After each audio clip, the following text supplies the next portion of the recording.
Hello friends, welcome in my channel. So today we have a very eminent speaker in the channel, and she is not only my friend but my mentor, my senior, and I know her for a long time. So it gives me immense pleasure to introduce our speaker today, Dr. Shweta Birla Dhakonia. Dr. Shweta did her PhD in genetics from the All India Institute of Medical Sciences, New Delhi, where her key area of research was mutation analysis, cloning, and expression studies in endocrine disorders. She is presently working as project scientist at the Translational Bioinformatics Group, International Center for Genetic Engineering and Biotechnology, India, after completing her postdoctoral research as SARB NPDF Fellow. Her research focuses on the implementation of machine learning and much talked about artificial intelligence based approaches in clinical settings to get translational benefits for the patients and clinicians. Some of our work includes creating prediction models using biomedical images and clinical investigations in ocular, psychiatric, and endocrine disorders. She has been awarded the Practical Skill Grant from the European Society of Endocrinology, UK, to work on the OCDEM Oxford University Hospital. She was also nominated and selected for the Japan Youth Exchange Program for Science to visit various renowned labs in Japan, which was completely funded by the Japan Science and Technology, Tokyo. Today, her topic would be characterization of a novel mutation in a transcription factor identified on screening 160 patients diagnosed with an endocrine disorder. I welcome you, Dr. Shweta, and the forum is all yours. Yeah, thank you, Dr. Ghatak, for inviting me to the Bioimaging webinar series. I pray for all the listeners to do well in these rough Corona times. So I'll share my screen. Yeah, please do not worry about the title here, because the theme of my talk would not be to highlight the specific work on genetics of the endocrine disorder, because that definitely will limit the interest of the audience. Rather, I'll present my work as an example that will definitely help the research scholars in planning or proposing their studies, that will also help in students who are appearing for their PhD or postdoc positions outside India in the related field. So very briefly, why me? I have completed my PhD in 2016 from Laboratory of Cytomolecular Genetics, Department of Anatomy, AIIMS. Since then, I am pursuing my postdoctoral research. During the initial years, I was in a collaborative project with DHSTI. Then I received a grant from SERB DST NPDF. I was positioned at Translational Bioinformatic Group's ICEGB. Since then, I am working there, and now as a project scientist, I am continuing with the project, with the group. So my main area focuses on implementation of machine learning and artificial intelligence in clinical and genetic settings. A very short but a mandatory disclaimer: I am not representing any institute while presenting the work. The sole aim is to share the knowledge gained through my experiences with the science enthusiasts. The work presented here has been carried out by me under the supervision of many mentors. I am thankful to. So, coming on to my main topic, characterization of a novel mutation in a transcription factor identified on screening 160 patients diagnosed with an endocrine disorder. So the very first task in designing your study is to identify the problem to work on.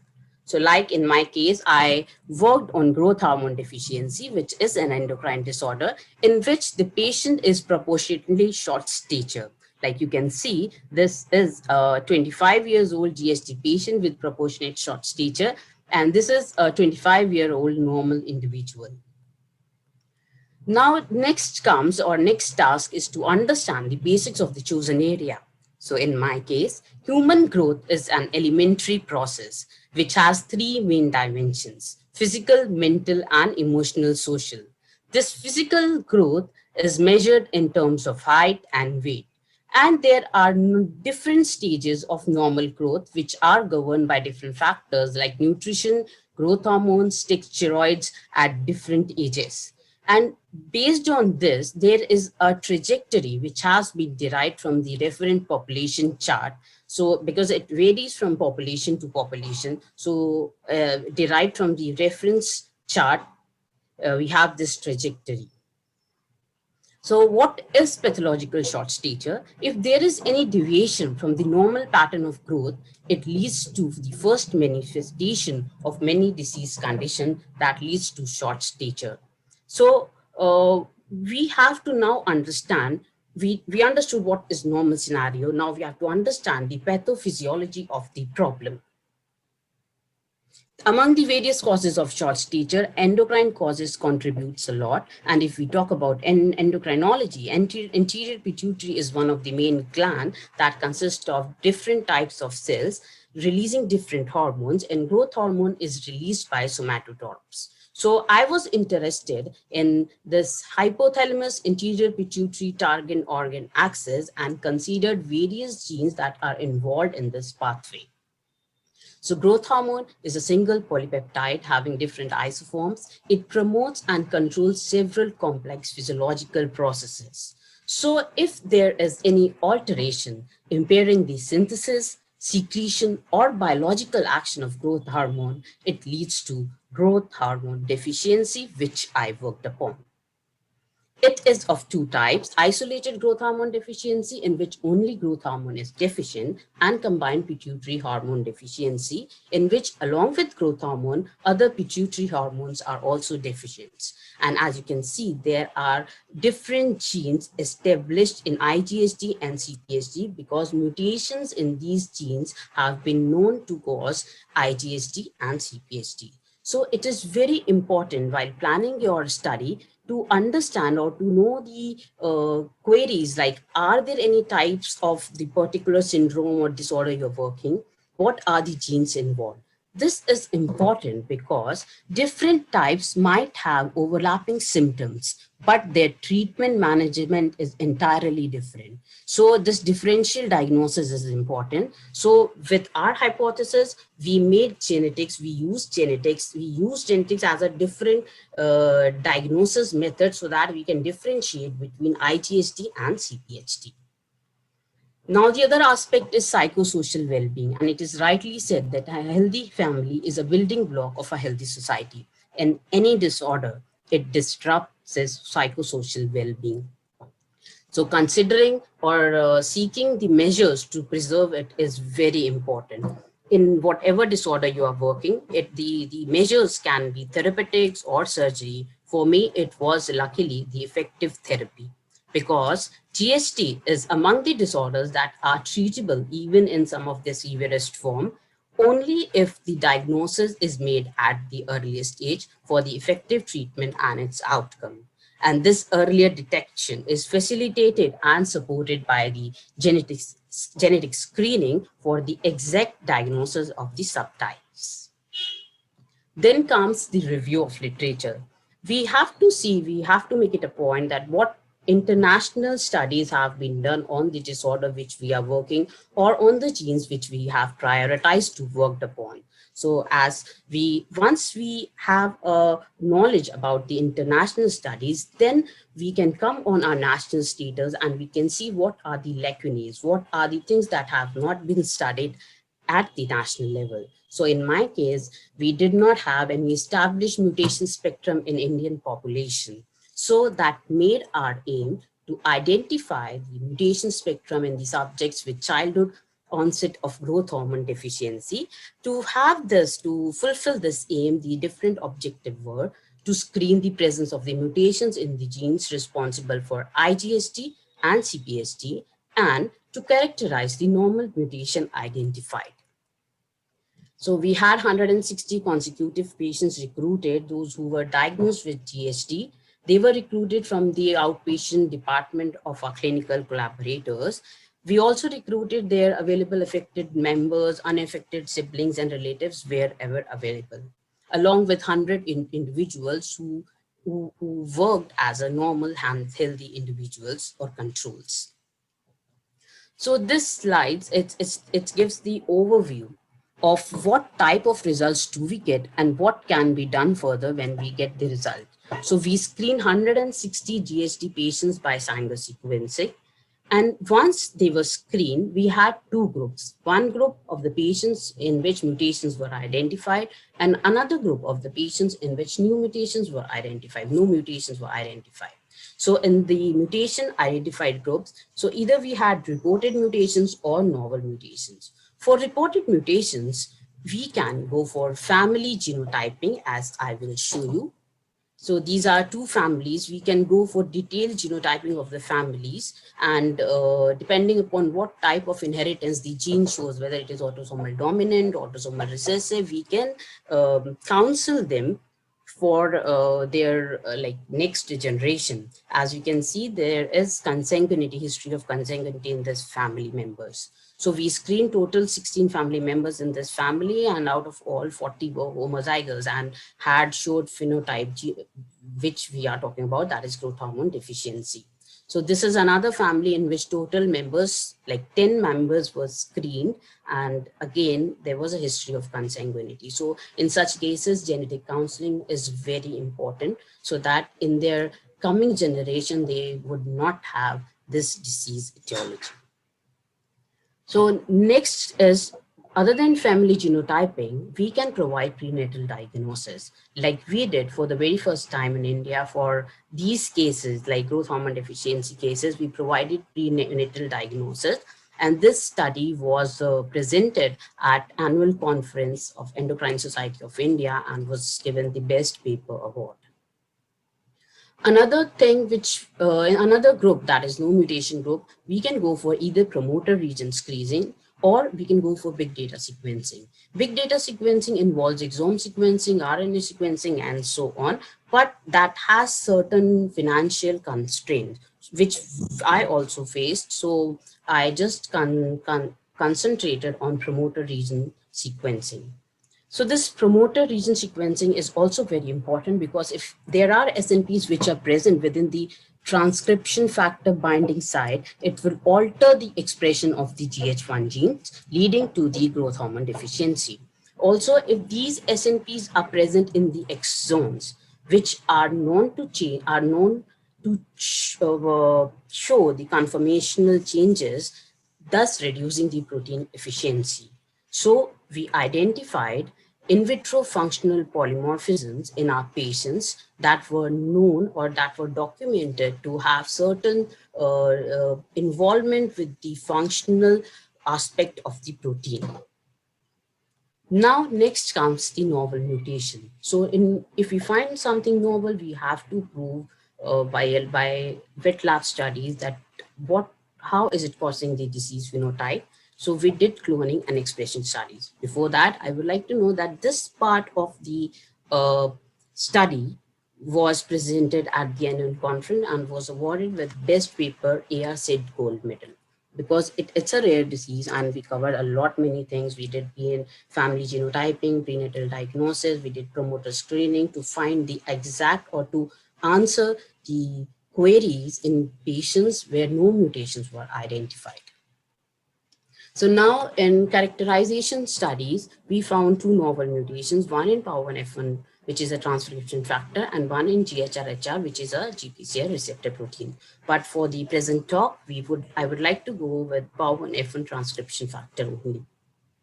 So in this protein, we found a mutation at exon 5 at 202 position, as can be seen, due to there is a single base pair deletion, that is deletion C, due to which here we can see a normal protein has two domains, POW-S domain and POW-HD domain, which is connected through a linker. And this is a mutant protein which has only POW-S domain without HD domain, which is an important DNA binding domain, which is required for the transcription of for other genes which are downstream to this protein. So to test this experimentally and investigate the impact at transcription level, we used plasmid POW1F1 cDNA wild type, which was transformed into E. coli XL1 strain. A mutant POW1F1 construct was generated using site-directed mutagenesis. Both of them were transfected into HeLa cells, and then RNA was isolated. So this real-time qPCR, it demonstrated decreased expression of the mutant compared to the wild type. So what was the conclusion from this experiment? That the markedly reduced level of mRNA is probably due to nonsense mediated decay, which is a natural RNA surveillance mechanism responsible for recognizing and degrading aberrant mRNAs containing premature termination codon, as we have in our protein. Now, to validate the above finding at translational level, immunoblotting analysis was carried out. Using polyclonal antibody against POW1F1 protein, immunoblotting on the protein isolates from HeLa cells were performed after transfection of the two constructs, that is wild type and mutant. The immunoblot revealed that the mutant protein, it was of 26 kilodalton, a truncated one of smaller molecular weight, as compared to the wild type, which was of 37 kilodalton. There was another very interesting finding which we found at this stage, was that the extent of expression of the variant was lower than the wild type, as can be seen with the bandwidth. This is lower in comparison to the wild type. So results indicated that C-terminal truncation of POW1F1, it causes instability of the protein, leading to its degradation. So further, we wanted to understand this degradation process and the impact of the deletion on the maturation and the stability of the protein. So using different protease inhibitors, we intended to inhibit this protein degradation. So cells were seeded, transfected after 24 hours. Cells were treated with different proteasome inhibitors and harvested. Western blot analysis was done at 16 hours. And what we found, that leupopeptin was the only inhibitor that could rescue the degradation of this protein. That means that, first of all, we were very clear that it is resulting in an unstable truncated protein. Second, the rate of degradation of POW1F1 was rescued by use of leupopeptin, which is an inhibitor of the lysosomal protein degradation pathway. So we concluded with this experiment that the lysosomal pathway could be the major pathway controlling the turnover of the POW1F1 protein, and this has not been studied previously anywhere. So this is a densitometer scan to show that yes, the lysosomal pathway is regulating the POW1F1 protein turnover significantly in comparison to other inhibitors. Now, to investigate the impact of the mutation on POW1F1 function, we did luciferase assay. POW1F1 is a transcription factor that regulates the transcription of the genes like growth hormone, prolactin, and PIT1. So what we did, we made a construct of these three genes. So we had a promoter region of these three genes cloned into PGL4 14 basic vector, which was upstream of the luciferase gene. And then HeLa cells were co-transfected with wild type POW1F1 along with these constructs, and with mutant POW1F1 along with these constructs. So what we identified, that luciferase assay reveals significant differences between the mutant and wild type protein on the trans activation capacity on GH1, prolactin, and PIT1 promoters, indicating the loss of defective protein.